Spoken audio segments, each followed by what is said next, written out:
ముక్కలు దృఢంగా ఉండాలన్నా స్ట్రాంగ్ ఉక్కులాగా తయారవ్వాలన్నా చిన్న పిల్లల కాంచి పెద్ద వయసు వరకు పండు ముసలి వరకు ఇది రాగి కుడుములను చేసుకొని తినొచ్చండి. అయితే నేను ఇందులోకి ఏమేమి వేసాను, ఎలా చేశాను అనేది వీడియోని ఎక్కడ స్కిప్ చేయకుండా చివరి వరకు అయితే చూడండి. చాలా రుచిగా టేస్ట్గా అయితే బాగుంటుంది. వెల్కమ్ టు మా ఇంటి రుచులు మనపై కిచెన్. ఇవాళ మనం మన బాడీకి శరీరానికి ఉక్కులాగా తయారు చేసుకోవడానికి కోసం అయితే ఒక హెల్దీ రెసిపీ చూపించబోతున్నాను. ఇక్కడ నేను 1 కప్పు వరకు అయితే రాగి పిండి తీసుకున్నానండి. ఏ కప్పుతో అయితే మనం రాగి పిండి తీసుకున్నామో అదే కప్పుతో ఇక్కడ సేమ్ కప్పులు 2 కప్పుల వరకు మనం ఇక్కడ నీళ్ళు తీసుకోవాలి. అప్పుడు కరెక్ట్గా పర్ఫెక్ట్గా వస్తుందండి మనకు రాగి ముద్దలు చేసుకోవడం అనేది. ఇప్పుడు ఒక కడాయి పెట్టుకుని అందులో 1 టేబుల్ స్పూన్ వరకు అయితే ఆయిల్ వేసుకోవాలి. ఆయిల్ హీట్ అయిన తర్వాత మనం ఇక్కడ పచ్చిశనగపప్పు వేసుకోవాలి. ఆ తర్వాత ఇందులోకి ఆవాలు, జీలకర్ర, మినపగుళ్ళు కూడా వేసుకోవాలి. అవి చిట్టపట్టమని కలర్ మారిన తర్వాత కట్ చేసి పెట్టుకున్న ఉల్లిపాయ ముక్కలు వేసుకోవాలి. ఇక్కడ మనం ఉల్లిపాయ ముక్కలు మరీ ఉడికించుకోవాల్సిన అవసరం లేదండి. కాస్త హాఫ్ కుక్ అంటే సగం ఉడికితే సరిపోతుంది.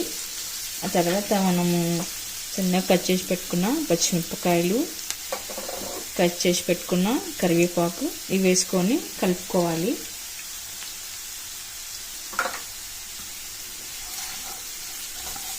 కరివేపాకుని ఇలా సన్నగా కట్ చేసేసుకుంటేనే బాగుంటుందండి తినడానికి కూడా. పిల్లలు కూడా తీయకుండా తింటారు కాబట్టి మనం ఏం చేసినా సరే కరివేపాకుని మాత్రం సన్నగా కట్ చేసి వేసుకోవడమే చాలా మంచిది.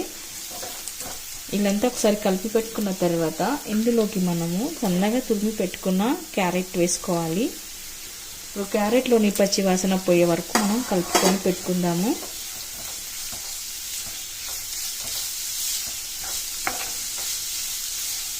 ఆ తర్వాత ఇందులోకి మనం సన్నగా కట్ చేసి పెట్టుకున్న పాలకూర వేసుకోవాలండి. ఇదైనా పాలకూర లేకపోతే స్కిప్ చేయొచ్చు, కానీ పాలకూర వేయడం వలన కూడా ఆరోగ్యం చాలా మంచిది. టేస్ట్ కూడా బాగుంటుంది, ఫ్లేవర్ యాడ్ అవుతుంది, టేస్ట్ కూడా చాలా బాగుంటుంది. ఇప్పుడు పాలకూర వేసా కూడా ఒకసారి మనం ఇలా కలుపుకొని పెట్టుకుందాము. మనం పాలకూర ప్లేస్లోనే పాలకూర కాకుండా మెంతెం కూర వేసుకోవచ్చు, స్ప్రింగ్ ఆనియన్ వస్తుంది కదా, ఉల్లికాడలు అవైనా వేసుకోవచ్చు, లేదా మనకు సోయా ఆకు వస్తుంది కదా అది కూడా వేసుకోవచ్చు, లేదా తోటకూర అయినా వేసుకోవచ్చు. ఇలా ఏ ఆకులైనా సరే వేసుకోవచ్చండి. ఇవన్నీ కాస్త దగ్గర పడి ఉడికే వరకు మనం కలుపుకొని పెట్టుకోవాలి.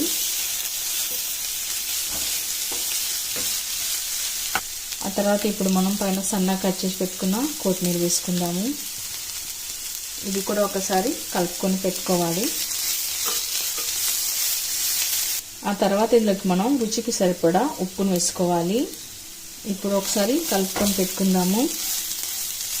ఆ తర్వాత మనం ఏ కప్పుతో పిండి తీసుకున్నామో అదే కప్పుతో 2 కప్పుల వరకు అయితే వాటర్ వేసుకోవాలి. ఇప్పుడు నీళ్ళు కొద్దిగా బాయిల్ అయ్యే వరకు మనం ఇలా మరిగే వరకు మరిగించుకొని పెట్టుకోవాలి. మనం ఇందులో క్యారెట్ వేయడం వలన కలర్ అనేది బాగా వస్తుందండి. రాగి కుడుములు చేసుకుంటాం కాబట్టి మనకు కలర్ కూడా కొద్దిగా చేంజ్ అవుతుంది. ఇలా నీరంతా బాగా మరిగిన తర్వాత మనం రాగి పిండి తీసుకున్నాం కదా, కప్పు రాగి పిండి అది వేసుకోవాలి. అది వేసుకొని ఒకసారి అంతా ఉండలేకుండా మనం కలుపుకొని పెట్టుకోవాలి. ఇక్కడ నేనైతే స్టవ్ ఆఫ్ చేశానండి. ఇప్పుడు స్టవ్ పై నుంచి కింద దింపుకొని అంతా ఉండలేకుండా కలుపుకొని పెట్టుకోవాలి.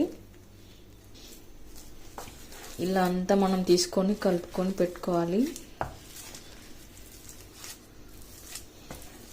మరి త్వరగా ఇది గంటలు అయితే కట్టదండి. మనం మామూలుగా వేసాక ఇలా కలిపినాం కదా, వెంటనే ఇలా కలిపేసుకోవాలన్నమాట, త్వరగానే అవుతుంది. ఇప్పుడు ఇలాంతా కలిపి పెట్టుకున్న తర్వాత మనం పిండి చల్లారాలి. చల్లారిన తర్వాత మనం ఇలా రాగి ముద్దలాగా చేసుకొని ఆ తర్వాత ఆవిరి పైన కుడుముల్లాగా పెట్టుకోవాలి. వేడిగా ఉన్నప్పుడు చేసుకోవడం రాదు కాబట్టి ఇది కాస్త మనం ఫ్యాన్ కాలు కింద పెట్టుకున్నట్టయితే చల్లగా అవుతుంది.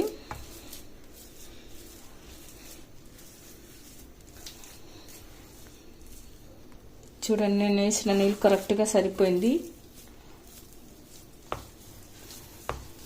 ఇప్పుడు ఇలా అంతా మనం చపాతీలాగా అంత దగ్గర చేసుకొని ఒత్తుకొని పెట్టుకోవాలి.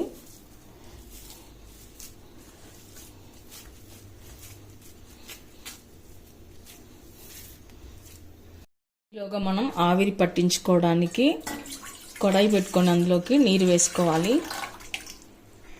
ఇప్పుడు నీరు కాస్త బాయిల్ అవ్వాలంటే కాస్త కుక్ అవ్వాలన్నమాట. అంతవరకు మనం ఆ తర్వాత మనం ఇలా చిల్లుల ప్లేట్ ఒకటి తీసుకోవాలండి. దీనికి నెయ్యి రాసుకొని పెట్టుకుందాము. ఇలా అంతా నెయ్యి అప్లై చేసి పెట్టుకున్న తర్వాత ఇప్పుడు మనం రాగి పిండి చల్లారిపోయింది కదా, చల్లగిన తర్వాత మనం తీసుకొని కుడుములు చేసుకోవడానికి మనకు కావాల్సిన సైజులో అయితే రౌండ్ షేప్ చేసుకొని పెట్టుకుందాము. మీకు ఏ షేప్ కావాలంటే ఆ షేప్ చేసుకొని పెట్టుకోండి. మామూలుగా మొన్న నేను జొన్న కుడుములు చేసిన వీడియో పెట్టాను కదా, అలా జొన్న కుడుములాగా అలా పొడుగుగా చేసుకోండి, లేదా ఇలా బాల్ లాగా కూడా చేసుకొని పెట్టుకోవచ్చు. కానీ మనం ఇలా బాల్ షేప్ చేసి పెట్టుకున్నట్టయితేనే చిన్నపిల్లలు చాలా ఇష్టంగా అయితే తింటారు. మనం రాగి కుడుములు చేయాలంటే ఇలా చేసినట్టయితే పిల్లలు బాగా ఇష్టపడతారండి. మామూలుగా చేసినట్టయితే వాళ్ళు ఎలాగో తినరు కాబట్టి ఇలా మనం కాస్త కొత్త పద్ధతిలో చేసుకొని పెట్టుకున్నట్లయితే వాళ్ళు ఇష్టంగా తింటారు. ఇప్పుడు మనం మిగతా అన్ని కుడుములు ఇలానే చేసుకొని పెట్టుకుందాము. నేను ఇక్కడ అన్ని బాల్ షేప్లో చేసి ఇలా కాస్త దూరంగా అయితే పెట్టుకున్నాను. ఇప్పుడు నీరంతా బాగా ఇలా ఉడికిపోయి మరిగిన తర్వాత మనం ఇప్పుడు దీనిపైన పెట్టుకోవాలి. తర్వాత మనం వీటిని 10 నుంచి 15 నిమిషాల పాటు ఇలా ఉడికించుకొని పెట్టుకోవాలి. నిమిషాల తర్వాత మనం ఇప్పుడు కుడుములను కింద దించేసుకొని చల్లార్చుకోవాలండి. చల్లార్చిన తర్వాత మనం తీసి సర్వింగ్ ప్లేట్లోకి పెట్టుకుందాము. ఓకేనండి, చూసారుగా ఎంత హెల్తీగా టేస్ట్గా ఉండే కుడుములు. మనం కుడుములను ఏదైనా చట్నీతో తిన్నా బాగుంటుంది, లేదా ఏదైనా పల్లి పొడితో తిన్నా కూడా బాగుంటుంది. మరి మీరు కూడా ఒకసారి ట్రై చేయండి. మీకు ఎలా కుదిరిందో కామెంట్స్లో పెట్టండి. నేనైతే వీటికి కాంబినేషన్గా అయితే చట్నీ చేశానండి. మరి చట్నీ నేను ఏమేమి చేశాను, ఎలా చేశాను అనేది మనకు డిస్క్రిప్షన్ బాక్స్లో అయితే లింక్ పెడతాను, చూడండి.